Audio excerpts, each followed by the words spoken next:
கர்த்தருக்கே மகிமை உண்டாவதாக. இன்றைய நாளிலும் கூட எனக்கு அன்பான சகோதர சகோதரிகளே, என் உள்ளத்தின் ஆழத்திலிருந்து என் அன்பின் வாழ்த்துக்களை உங்கள் அனைவருக்கும் தெரிவித்துக் கொள்கிறேன். இயேசு கிறிஸ்துவின் நாமத்தினால் கர்த்தருடைய கிருபை, சமாதானம், ஆசீர்வாதம் எப்பொழுதும் உங்கள் அனைவரோடும் கூட இருப்பதாக. அன்பான சகோதர சகோதரிகளே, ஒவ்வொரு நாளும் நாம் அதிகாலையிலே கண் விழித்து எழுந்திருக்கும் போதும் அநேக எதிர்பார்ப்புகளோடே நாம் எழுந்திருக்கலாம். இன்றைய நாள் நமக்கு எப்படி இருக்குமோ, கர்த்தர் நம் இருதயத்தில் நாம் நினைத்து கொண்டிருக்கிற காரியங்கள் எல்லாம் இன்றைய நாளிலே நமக்கு கைகுடி வர செய்வாரோ, அந்த காரியங்களை எல்லாம் வாய்க்க செய்வாரோ என்று அநேக கவலைகள், துக்கங்கள் நம்முடைய இருதயத்தில் இருக்கலாம். என அன்பானவர்களே, ஏசாயா 60வது அதிகாரம் 20வது வசனத்தில் உன் துக்க நாட்கள் முடிந்து போகும். ஆமென், ஹல்லேலூயா.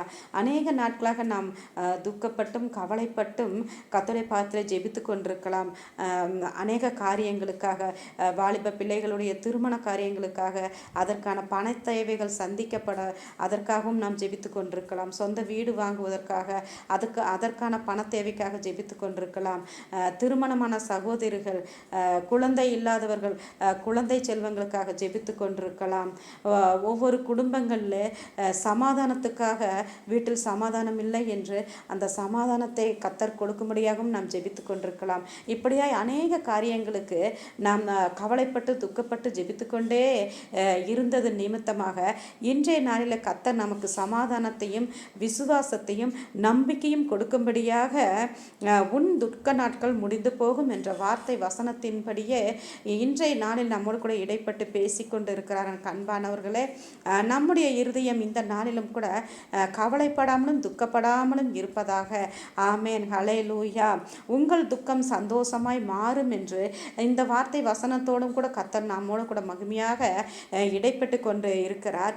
கர்த்தர் சொல்கிற வார்த்தை, நீ வெட்கப்பட்ட இடத்துல நான் உன்னை உயர்த்துவேன், உன் இருதயம் கலங்காமலும் திகையாமலும் இருப்பதாக என்று ஆண்டவர் மகிமையாக இந்த வார்த்தை கூட நம்மோடு கூட இடைப்பட்டு சொல்லி கொண்டிருக்கிறார். நீ கவலைப்பட்டு கலங்கி அந்த கண்ணீரோடே ஒவ்வொரு நாளும் நீ இருக்கிறபடியினாலே யார் உன்னுடைய சரீரத்தில் ஒரு முளத்தை கூட கூட்டக்கூடும் என்று ஆண்டவர் இந்த வார்த்தையோடும் கூட நம்மோடு கூட இடைப்பட்டு கொண்டிருக்கிறார். ஆமென், ஹல்லேலூயா. நீ நீண்ட நாட்களாக ஜெபித்த ஜெபத்துக்கு இதோ பதில் வந்தது என் மகளே. உன் இருதயம் கலங்காமலும் திகையாமலும் இருப்பதாக. உன்னை என் உள்ளங்கையில் பொதிந்து வைத்திருக்கிறேன். உன் தலையில் இருக்கும் தலை முடியலாம் என் கரத்தில் எண்ணப்பட்டிருக்கிறது என்று ஆண்டவர் நீர் மகிமையாக அப்பா எங்களோடு கூட இடைப்பட்டு கொண்டிருக்கிற இந்த தயவுக்காகவும் கிருபிக்காகவும் நன்றி செலுத்துகிற சுவாமி. ஆண்டவரே, உமக்கு ஸ்தோத்திரம். உன்னை உயர்த்துகிறதே என் நோக்கமாய் இருக்கிறது என்று ஆண்டவர் சொல்கிறீங்கப்பா. தகப்பனே, உமக்கு நன்றி செலுத்துகிறோம் ராஜா. சின்னவன் 1000 சிறியவன் பலத்த ஜாதியும் ஆவான். ஆமென், ஹல்லேலூயா. நாம் அநேக காரியங்களுக்கு ஜெபித்து கொண்டே இருக்கலாம், துக்கப்பட்டு கவலைப்பட்டு கொண்டே இருக்கலாம்.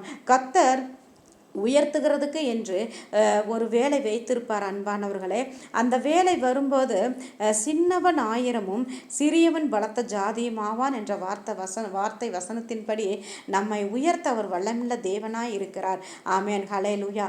யாரெல்லாம் இன்று அநேக காரியங்களுக்காக கர்த்தருடைய பாதத்திலே துக்கத்தோடும் கவலையோடும் கண்ணீரோடு ஜெபித்து கொண்டே இருந்தோமோ, அந்த ஜெபத்துக்கெல்லாம் கர்த்தர் இன்றைய நாளில் நம்முடைய குடும்பங்களுக்கு அதிசயங்களும் அற்புதங்களையும் செய்யும்படியாக இதோ இந்த வார்த்தை வசனத்தை கொடுத்திருக்கிறார்.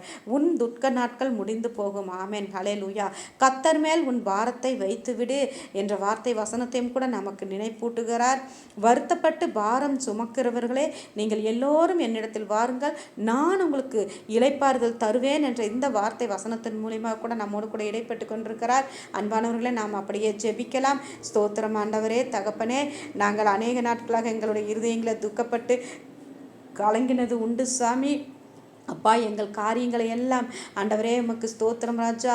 அப்பா, எப்பொழுது நீர் கைகூடி வர செய்வீரோ, அந்த காரியங்கள் எல்லாம் எப்பொழுது எங்களுக்கு நடக்குமோ என்று உம்முடைய பாதத்தில் நாங்கள் கர்த்தாவே சாமி ஒவ்வொரு நாளும் கண்ணீரோடும் உபவாசத்தோடும் நாங்கள் ஜெபித்தது உண்டப்பா. ஆண்டவரே உமக்கு ஸ்தோத்திரம். அந்த ஜெபத்துக்கெல்லாம் நீர் இன்றைய நாட்களில் எங்களுக்கு பதில் கொடுக்கும் அப்பா. பதில் கொடுக்கும்படியாக உன் துக்க நாட்கள் முடிந்து போகும் என்று இந்த வார்த்தை வசனத்தோடு கூட நீர் எங்களோடு கர்த்தாவே மகிமையாக இடைப்பட்டு பேசிக்கொண்டு கொண்டிருக்கிற தயவுக்காக கிருபிக்காக நன்றி செலுத்துகிறார் ராஜா. அப்பா உமக்கு ஸ்தோத்திரம். உன் கண்ணீரை காண்கிற தேவன், நான் உன்னோடு கூட இருக்கிறேன். உன் இருதயம் கலங்காமலும் திகையாமலும் இருப்பதாக. இதோ நான் உனக்கு சகாயம் செய்கிற தேவனாக உன் அருகிலே கடந்து வந்திருக்கிறேன் என்று ஆண்டவரே நீர் மகிமையாக தகப்பனே உமக்கு ஸ்தோத்திரம் ராஜா. எங்களோடு கூட இடைப்பட்டு பேசி கொண்டிருக்கிற, திருவளம் பற்றி கொண்டிருக்கிற வார்த்தைக்காக நன்றி செலுத்துகிற ராஜா.